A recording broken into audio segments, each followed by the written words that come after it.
पहला प्रश्न पदों व गुणांकों की पहचान। और प्रश्न में दिया गया P/6 ऋण Q/2 ऋण 2PQ। तो सर्वप्रथम पदों की पहचान कि दिए गए व्यंजक में पद कितने हैं या पदों की संख्या कितनी है। किसी भी व्यंजक में धन या ऋण चिन्ह पदों को अलग करते हैं। तो यहाँ पर ये जो ऋण चिन्ह है ये इस व्यंजक को 3 पदों में विभाजित करते हैं। पहला पद हो गया P/6 और दूसरा पद हो गया ऋण Q/2 और तीसरा पद हो गया ऋण 2PQ। तो स्पष्ट है कि व्यंजक में पदों की संख्या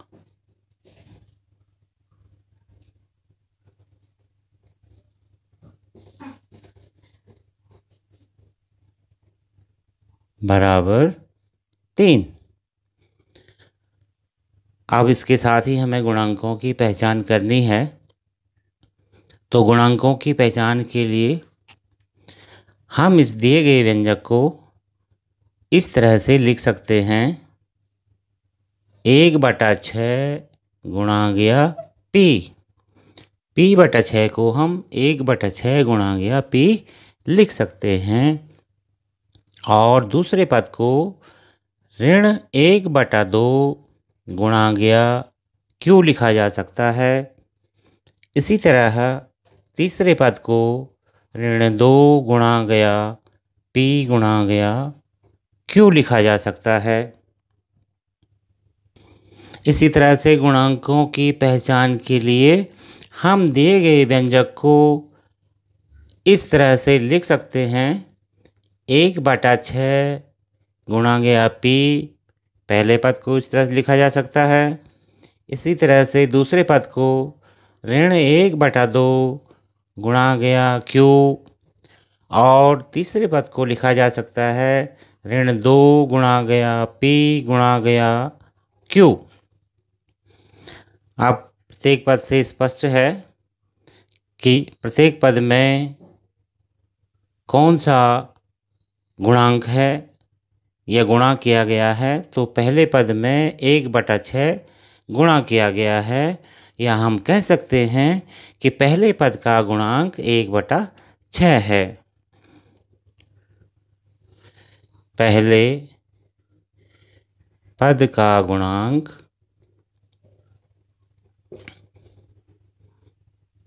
बराबर 1/6। इसी तरह से दूसरा पद ऋण 1/2 गुणा गया Q है। तो दूसरे पद का गुणांक ऋण 1/2 होगा।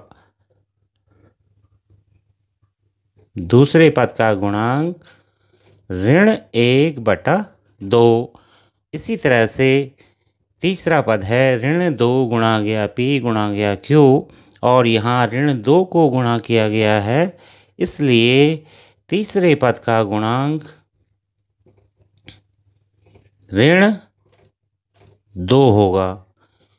इस तरह से प्रश्न हल हो चुका है।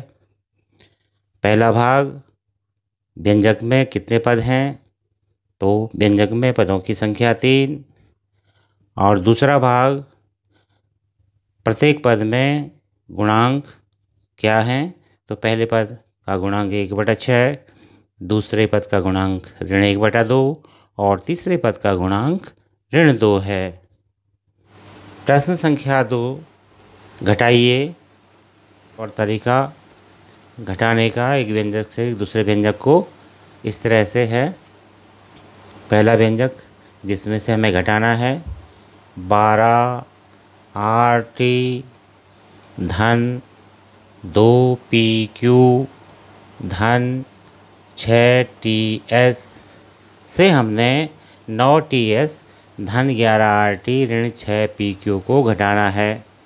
तो इसमें RT वाला पद पहले है, तो हम यहाँ से RT वाला पद पहले लिख सकते हैं, यानी हम इसे 11RT लिख सकते हैं। उसके बाद PQ वाला पद है, तो यहाँ PQ वाला पद ऋण 6 पी क्यू है और टी एस वाला पद है धन 9 टी एस। इस तरह से हम लिख सकते हैं और घटा सकते हैं। घटाने पर चिन्ह बदल जाते हैं।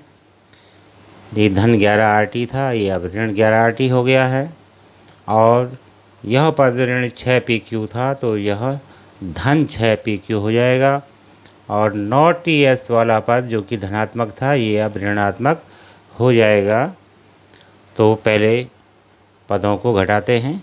12 आर टी से हमने 11 आर टी को घटाना है, तो 1 आर टी बचेगा और 1 आर टी को हम लिखते हैं आर टी। अगले पद की ओर बढ़ते हैं। यह धन 2 पी क्यू है और यह भी अब धन 6 पी क्यू हो गया है। यानी दोनों पद ये धन चिन्ह वाले हैं या सजातीय हैं, अतः ये दोनों पद जुड़ जाएंगे। तो इनका योग हो जाता है 6 और 2 8 पी क्यू धन 8 पी क्यू। तीसरे पद की ओर बढ़ते हैं। तीसरा धन 6 टी एस और ये है ऋण 9 टी एस। तो यहाँ पर ऋण चिन्ह वाला 9 टी एस है और धन चिन्ह वाला पद 6 टी एस है, तो बड़े से छोटा कम होना है, लेकिन चिन्ह बड़े का आना है यानी ऋण आना है। और 9 से 6 कम हो जाएगा, तो ये बचेगा 3 टी एस।